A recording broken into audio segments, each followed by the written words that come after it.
ವಿಧಾನಸೌಧದ ಬಳಿ ಕನ್ನಡ ಪರ ಸಂಘಟನೆ ಮುಖಂಡ ಹೈಡ್ರಾಮಾ ಮಾಡಿದ್ದಾರೆ.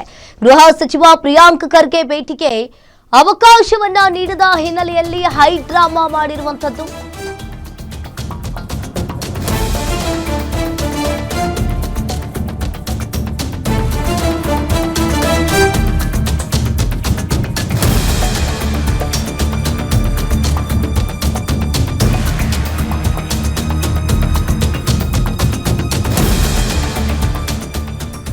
ವಿಧಾನಸೌಧ ಗೇಟಿಗೆ ನೇಣು ಬಿಗಿದುಕೊಳ್ಳಲು ಮುಂದಾದ ಮುಖಂಡ ಕನ್ನಡ ಪರ ಸಂಘಟನೆ ಮುಖಂಡ ಶಿವಕುಮಾರ್ ನಾಯಕ್ ಹೈಡ್ರಾಮಾ ಮಾಡಿರುವಂತದ್ದು. ತನ್ನ ಮೇಲಿರೋ ಎಫ್ಐಆರ್ ಅನ್ನ ತೆಗೆಸಿ ಅಂತ ಖರ್ಗೆ ಭೇಟಿಗೆ ಬಂದಿದ್ದ ಶಿವಕುಮಾರ್ ಹೋರಾಟದ ವೇಳೆ ಶಿವಕುಮಾರ್ ಮೇಲೆ ಎಫ್ಐಆರ್ ದಾಖಲಾಗಿದೆ.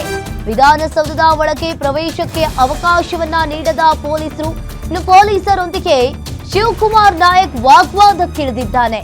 ಅನುಮತಿ ಇಲ್ಲದೆ ಒಳಗೆ ಬಿಡಲ್ಲ ಅಂತ ಹೇಳಿ ಪೊಲೀಸರು ಹೇಳಿದ್ರು. ಹೀಗಾಗಿ ವಿಧಾನಸೌಧ ಗೇಟ್ಗೆ ಶಾಲು ಬಿಗಿದುಕೊಂಡು ಹೈಡ್ರಾಮಾ ಮಾಡಿರುವಂತದ್ದು.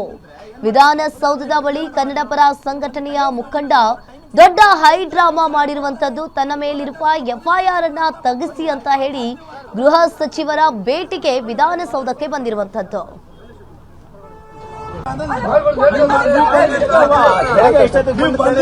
ಮೀಟಿಂಗ್ ಎಲ್ಲ ಇರುತ್ತಲ್ಲ,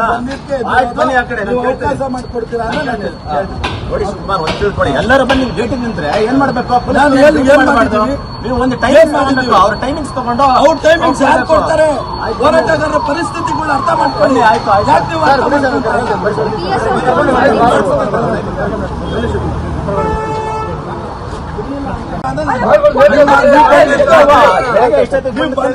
ಮೀಟಿಂಗ್ ಎಲ್ಲ ಇರುತ್ತಲ್ಲ, ಬನ್ನಿ ಆ ಕಡೆ ಅವಕಾಶ ಮಾಡ್ಕೊಡ್ತೀರಾ? ಎಲ್ಲರೂ ಬನ್ನಿ ಮೀಟಿಂಗ್ ನಿಂತ್ರೆ ಏನ್ ಮಾಡ್ಬೇಕು? ನೀವು ಒಂದು ಟೈಮಿಂಗ್ಸ್ ಅವ್ರ ಟೈಮಿಂಗ್ಸ್ ತಗೊಂಡು ಅವ್ರ ಟೈಮಿಂಗ್ಸ್ ಯಾರು ಕೊಡ್ತಾರೆ? ಹೋರಾಟಗಾರರ ಪರಿಸ್ಥಿತಿಗಳು ಅರ್ಥ ಮಾಡ್ಕೊಳ್ಳಿ. ಆಯ್ತು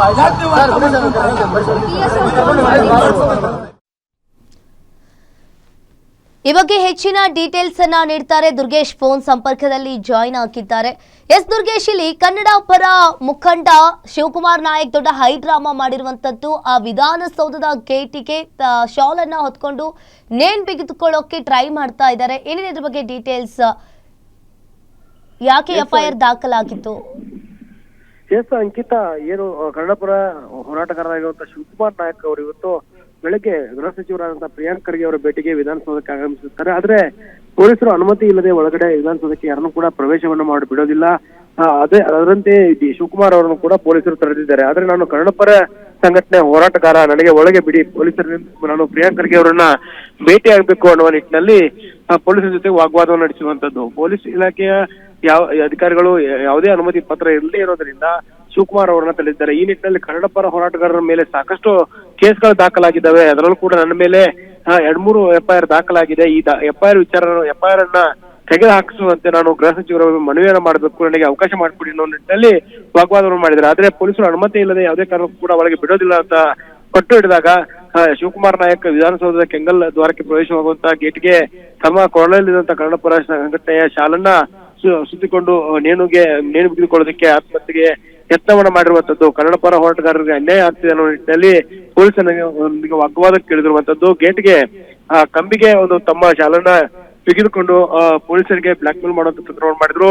ಪೊಲೀಸರು ಯಾವುದೇ ಕಾರಣಕ್ಕೂ ಕೂಡ ನಾವು ಒಳಗೆ ಬಿಡಲ್ಲ, ಅನುಮತಿಯನ್ನ ಕೇಳ್ತೇವೆ, ಗೃಹ ಸಚಿವರ ಭೇಟಿಗೆ ಅವಕಾಶವನ್ನ ಮಾಡಿಕೊಡ್ತೇವೆ ಅನ್ನುವಂತ ನಿಟ್ಟಿನಲ್ಲಿ ಮನವೊಲಿಸುವಂತ ಕೆಲಸವನ್ನ ಮಾಡಿದ್ರು. ಆದ್ರೆ ತಮ್ಮ ಮೇಲೆ ಆಗಿರುವಂತಹ ಎಫ್ಐಆರ್ ದಾಖಲಾಗಿರುವುದನ್ನ ತೆಗೆದು ಹಾಕಬೇಕು, ನಾವು ರಾಜ್ಯದ ಪರವಾಗಿ ಕೆಲಸವನ್ನು ಮಾಡ್ತೇವೆ, ಕನ್ನಡ ಪರ ಸಂಘಟನೆಯ ಕೆಲಸವನ್ನು ಮಾಡ್ತೇವೆ ಅನ್ನೋ ನಿಟ್ಟಿನಲ್ಲಿ ಪೊಲೀಸರ ಜೊತೆಗೆ ವಾಗ್ವಾದವನ್ನು ಮಾಡಿದ್ರು.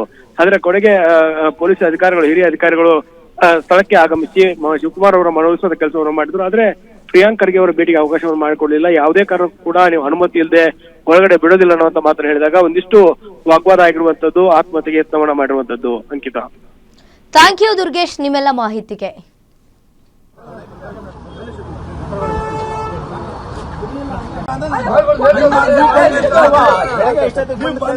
ಮೀಟಿಂಗ್ ಎಲ್ಲ ಇರುತ್ತಲ್ಲ, ಆಯ್ತು ಬನ್ನಿ ಆ ಕಡೆ ಅವಕಾಶ ಮಾಡ್ಕೊಡ್ತೀರಾ? ನೋಡಿ ಸುಮಾರು ಒಂದು ತಿಳ್ಕೊಳ್ಳಿ, ಎಲ್ಲರೂ ಬಂದು ಭೇಟಿ ನಿಂತ್ರೆ ಏನ್ ಮಾಡ್ಬೇಕು? ನಾನು ಏನ್ ಮಾಡ್ತೀನಿ? ನೀವು ಒಂದು ಟೈಮಿಂಗ್ಸ್ ತಗೊಂಡು ಅವ್ರ ಟೈಮಿಂಗ್ಸ್ ತಗೊಂಡು ಅವ್ರ ಟೈಮಿಂಗ್ಸ್ ಯಾರು ಕೊಡ್ತಾರೆ? ಹೋರಾಟಗಾರರ ಪರಿಸ್ಥಿತಿಗಳು ಅರ್ಥ ಮಾಡ್ಕೊಳ್ಳಿ. ಆಯ್ತು ಯಾಕೆ ನೀವು ಅರ್ಥ ಮಾಡ್ಕೊಳ್ತಾರೆ?